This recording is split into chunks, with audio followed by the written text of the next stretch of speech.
मागणी करतो की संविधान आणि न्यायालयाच्या कक्षेत असली पाहिजे. आणि आपण जो 56 नोंदी सापडल्या म्हणतात, 54,56,00,000 या नोंदी दिशाभूल करणाऱ्या आहेत.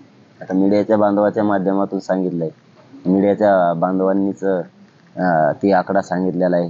त्यांचे इतके खोलवर मुळं रुजलेले आहेत मीडियाच्या बांधवांचे की देशात कोणाचेच रुजलेले नाही.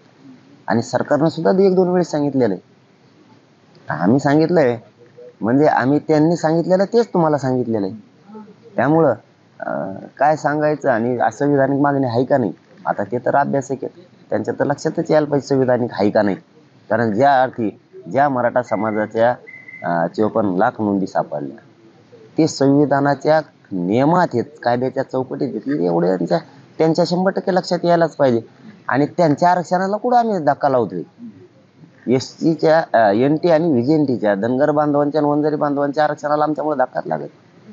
त्यामुळं त्यांनी विनाकारण आंदोलन करायची गरजच नाही. त्यांनी तर उलट गोरगरीब मराठ्यांच्या पोरांना सपोर्ट द्यायला पाहिजे. आमचा पण त्यांना सपोर्ट आहे आणि कायम राहणार आहे. त्यांनी साथ दिली आणि नाही बी दिली तरी धनगर बांधवांच्या आरक्षणासाठी आमचा हा ज्वलंत मुद्दा आहे. याच्यानंतर आम्ही त्याला हात घालणार. आणि गोरगरीब धनगर बांधवांना कसं आरक्षण मिळत नाही, गोरगरीब मुस्लिम बांधवांना कसं आरक्षण मिळत नाही ते पण आम्ही बघणार आहेत. बघतोच का नाहीत बघा. आम्ही कुठं नाही म्हणतो, आम्हाला मुंबईला जायची हौसच नाही, परंतु घराघरातून मराठा पेटलेला.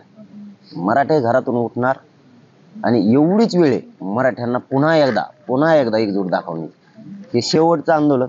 पण इतक्या ताकदीनं मराठी बाहेर येणार आहे तर मराठा समाजाला आव्हान आहे, पुऱ्या ताकदीनं बाहेर पडा. कुणी म्हणायचं नाही ते लांब आहे, खूप गर्दी आहे, गर्दीत नको. गर्दी तर करायची, आपल्याला गर्दीतच चाललो तरच सरकार आपला अन्याय ऐकणार आहे, आपल्या पोरांना मोठं करण्यासाठी आरक्षण देणार आहे. आपण जितकी गर्दी करू तितका मराठा समाज ताकदीनं तितकं सरकार आपलं काम लवकर करणार. त्यामुळे मराठा समाजाने ताकदीने एकत्र यावं ही मराठा समाजाला आव्हाने विनंती पण आहे. आणि सगळ्या सोयीसुविधानं एकत्र या, सगळ्या गोष्टी घेऊन या, तुमचे जे वाहन असतील ते घेऊन या. कोणी अडवत नाही, गुन्हे होत नाहीत, काय नाही, त्याची काळजी करू नका. गाठीबिटी आता आपल्या गोदापट्ट्याला 123 गावाला 4-5 महिन्यापासून भेटलोच नाहीत एकमेकाला. आणि गाठीपिटी घेऊन उगा चर्चा करायसाठी 123 गावात जे आहेत गोदापट्ट्यातली, तर 4 जानेवारीपासून सुरुवात करतोय आम्ही गोदापट्ट्यातल्या गोदापट्ट्यातल्या गावांना भेटा. 4 जानेवारी, 5 जानेवारी, 6 जानेवारी,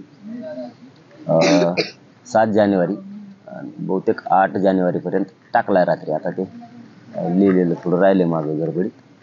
8 जानेवारीपर्यंत टाकलं.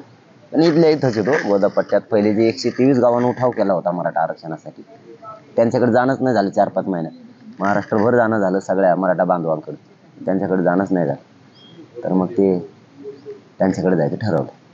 मुंबईला आपलं शिष्टमंडळ गेलं होतं, मैदानाची पाहणी केली, काय तयारी केली? शिष्टमंडळ आलंच नाही. आढावा घेतलाय. 3 मैदानं त्यांनी बघितली, आझाद मैदान, शिवाजी पार्क आणि BKC. तिन्ही पण आम्हाला लागत आहेत, तिन्ही पण.